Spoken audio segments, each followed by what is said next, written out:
Hello, everybody. My name is Anna Dolidze. Originally, I'm a professor of international law.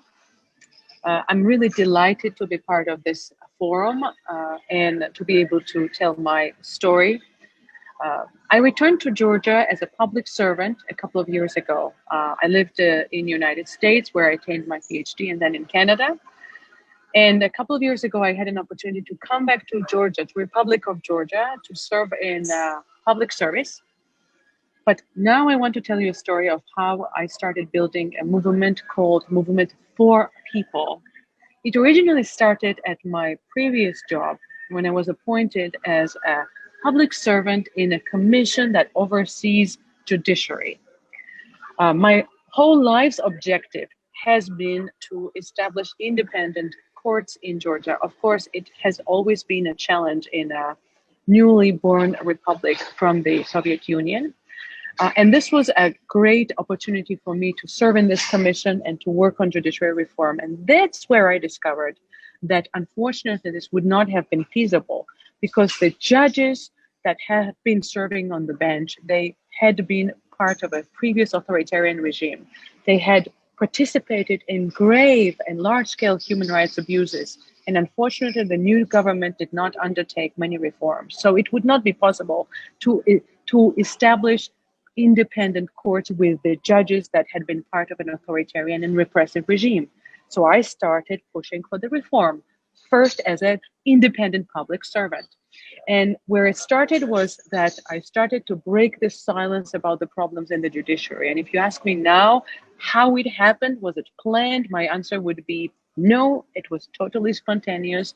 And whether you want to call it intuitive or it was inner voice, but I just didn't feel comfortable working for the system where I was sure it would not be the kind of rule of law based system for which I aspired. I was sure that with these judges, without transparency, without accountability, without competent personnel, we would not be able to establish a proper independent court. So I started being the critic of the system, and somehow, and surprisingly, this message started to resonate with wider public. And if you ask me now, did I know about this? No, I was just sure I was saying the right thing.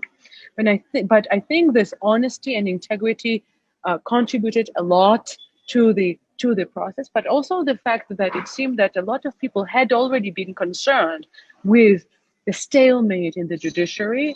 However, they were not voicing their concerns as vocally for many reasons. And suddenly, my media appearances about the problems in the judiciary became part of a kind of a snowball movement that started to build by itself. Somehow, I pushed a button that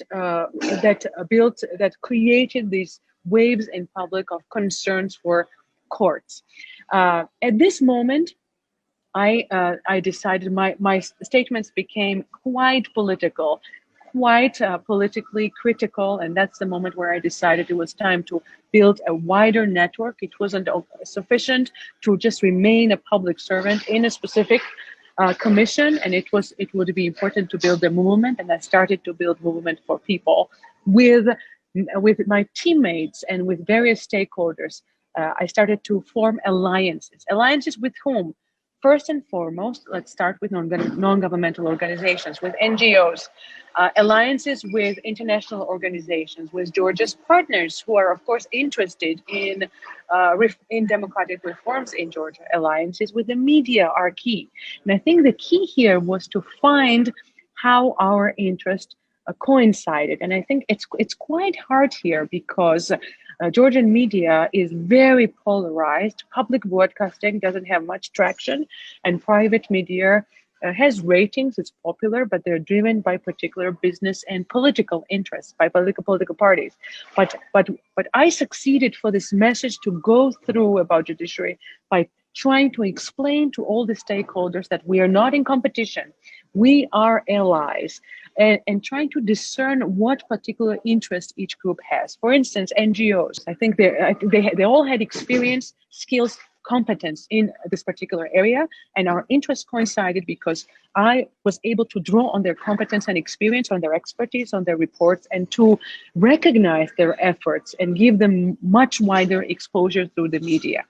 So building alliances is the key, but the danger here is, I want to underline, is that various stakeholders start to dilute your message or diffuse it with their own agendas. And the key here was to control the objective of the movement for people. The objective was not to demolish judiciary altogether or to sack all the judges. For instance, one political party, a radical political party, started saying, we have to sack all 300 judges and then reappoint them anew.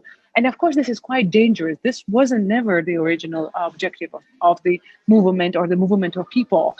So it is important at every stage to make sure you control the message of the campaign and to go back to the original message. And finally, I think what was very important in this movement for independent courts is to celebrate small victories. This movement already is 2 years old. And of course, a long time will pass since we are able to achieve real reform and since we're able to substantially change the composition of the courts or to establish a new system. And protracted war, this protracted struggle isn't easy. It takes a lot of resources. It's very draining. Sometimes in this fall, I used to do 5 on-air appearances on the media, and this is with all the delegation possible to express the message on some small TVs, radio stations, personal meetings. And how can you refuel the campaign when it's lasting so long? And along the way, by celebrating small victories. I'll give you an example. Amidst this process, there was one stage where we had to the council had to appoint new judges to the Supreme Court. Previously, appointment process was always behind the closed doors and was always secret and with backroom dealings mostly, and public had no clue what kind of people would go to the Supreme Court. I started demanding that this process be televised and transmitted online. With building alliances, speaking with the head of public broadcasting, speaking with NGOs, speaking with international organizations, convincing the judges themselves that this was a very small concession, not a big one, a small concession. We could achieve that the whole interview process was broadcasted. This is 50 candidates interviewed over a month, hours and hours of interviewing. And this was a victory. We could have ignored this as a victory. We could have said, it doesn't mean much. What is the difference does it make? But in fact, now I'm sure that institutionally, in future, all judges, all interviews for such a high position will be televised. Public will have the idea what kind of candidates are being appointed. I know in the United States, this is normal. This is a routine when candidates for Supreme Court are being interviewed in Congress, but not in Georgia. So now we have this change, and it was very important to celebrate this as a victory for the movement for people, as it gave us fuel to continue forward with our aspiration. Thank you for this opportunity. I wish you all best of luck in your endeavors.